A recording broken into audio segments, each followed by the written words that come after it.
Hello friends, நம்ம இன்றைக்கி இதை பற்றி பார்க்க போகிறோம்னா மல்லி வரப்போகிற எபிசோடில் என்ன இன்ட்ரெஸ்டிங்கான சுவாரஸ்யமான விஷயம் நடக்க போகுதுதாங்க பார்க்க போகிறோம். வாங்க வீடியோக்குள்ளே போயிடலாம்.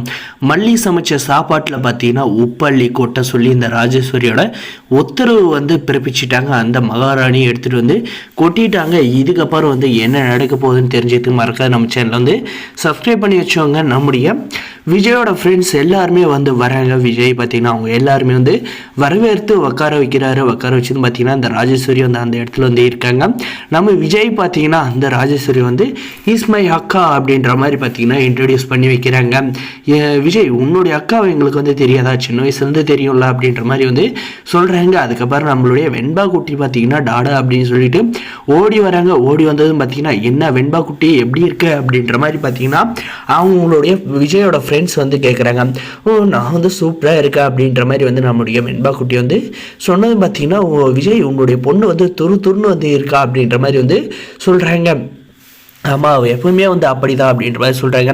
நம்முடைய மல்லி பார்த்தீங்கன்னா எல்லாருக்கும் வணக்கம் வைக்கிறாங்க. சிரித்த முகத்தோடு அவங்களுடைய முகம் சுளிக்கிற மாதிரி ஒரு விஷயத்தை செய்கிறாங்க. அது என்னன்னு பார்த்தீங்கன்னா, இது யாருப்பா விஜய் அப்படின்ற மாதிரி கேட்டுடுறாங்க. ஏன்னா ஃப்ரெண்ட்ஸுக்கிட்ட கூட நம்முடைய மல்லியை இவ தான் என்னுடைய ஒய்ஃபு அப்படின்ற ஒரு விஷயத்தை சொல்லாத மறைச்சி வச்சுருந்துருக்காருங்க நம்முடைய வெண்பா குட்டி. உடனே பார்த்தீங்கன்னா இவங்க யாரு தெரியுமா, இவங்க என்னுடைய அம்மா தான் அப்படின்ற மாதிரி நம்முடைய மல்லி சொல்கிற நம்முடைய வெண்பா குட்டி இன்ட்ரடியூஸ் பண்ணி வைக்கிறாங்க விஜயோட ஃப்ரெண்டு கையிலையும்.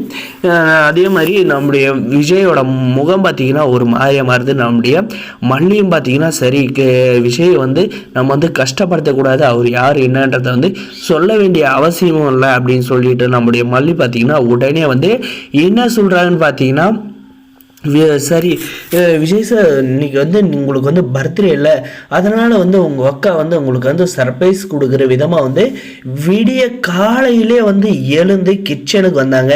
கிச்சனுக்கு உங்களுக்காக பார்த்தீங்கன்னா ஆசை பாசம் எல்லாத்தையும் போட்டு ஒரு கிண்டு உங்களுக்கு எல்லாருக்குமே சாப்பாடு சும்மா வடை பாயாசத்தோடு ரெடி பண்ணியிருக்காங்க அப்படின்றத நம்முடைய மல்லி சொல்கிறாங்க. என்ன இது, நம்ம சமைச்சேன்னு சொல்கிறா, நம்ம எங்கள் கிச்சன் பார்க்க போனோம், அது எங்கே இருக்குன்னு கூட தெரியாதே, மிளகா டப்பா எங்கே இருக்குது, உப்பு டப்பா எங்கே இருக்குன்னு கூட தெரியாதே, இவன் திடீர்னு இப்படி பிளேட்டை மாற்றி விட்டுட்டாலே, அதில் வேற இந்த ரஞ்சிதாவை உப்பும் மிளகாத்தூளெல்லாம் அள்ளி போட சொல்லிட்டோமே, இப்போ என்ன செய்யறது, ஐயோ அம்மா அப்படின்ற மாதிரி மனசுக்குள்ள புலம்ப ஆரம்பிச்சுடார் நம்மளுடைய மல்லி. பார்த்தீங்கன்னா இந்த ராஜேஸ்வரி இந்த ரஞ்சிதாவும் பேசுகிற எல்லாமே கேட்டுட்டு இருந்தாங்க. உப்பு போடுறது மிளகாத்தூள் போடுறது எல்லாமே பார்த்துட்டு அப்பாரு தான் நம்முடைய மல்லி என்ன சிக்க வைக்கணும்னு அப்படி பார்த்தீங்க, வசமாக உங்களை சிக்க வைக்க வர பாருடியா அப்படின்னு சொல்லிட்டு தான் நம்முடைய மல்லி பார்த்தீங்கன்னா ஷார்ட் டைமில் ஒரு பிளானை போட்டு இந்த ராஜேஸ்வரி இந்த ரஞ்சிதாவோட சோழியை முடிச்சு விட்டாங்களான்னு சொல்ல முடியும். அது அந்த முடிச்சு விட்டாங்கன்னா இன்னும் இருக்குங்க. அவங்க போயிட்டு அந்த சாப்பாட்டில் அப்படி பூ போல அந்த டைனிங் டேபிள் வைக்கணும். வச்சுட்டு அப்புறம் பார்த்தீங்கன்னா விஜயோட ஃப்ரெண்ட்ஸ் சாப்பிடணும். காரி துப்புணுங்க. இதுதான் நடக்கும்னு நினைக்கிறேன். இந்த வீடியோக்கு ஒரு லைக் பண்ணுங்க. மறக்காத நம்ம சேனலை சப்ஸ்கிரைப் பண்ணாதான் மறக்காத சப்ஸ்கிரைப் பண்ணி அந்த பெல் ஐக்கனை ஆன்ல பிடிச்சுங்க. அப்போதான் நம்ம போடுற வீடியோ எல்லாம் உங்களுக்கு நோட்டிஃபிகேஷனாக வருங்க. முடிஞ்ச வரைக்கும் ஸ்கிப் பண்ணாத பாருங்க. தேங்க்ஸ் ஃபார் வாட்சிங் கைஸ்.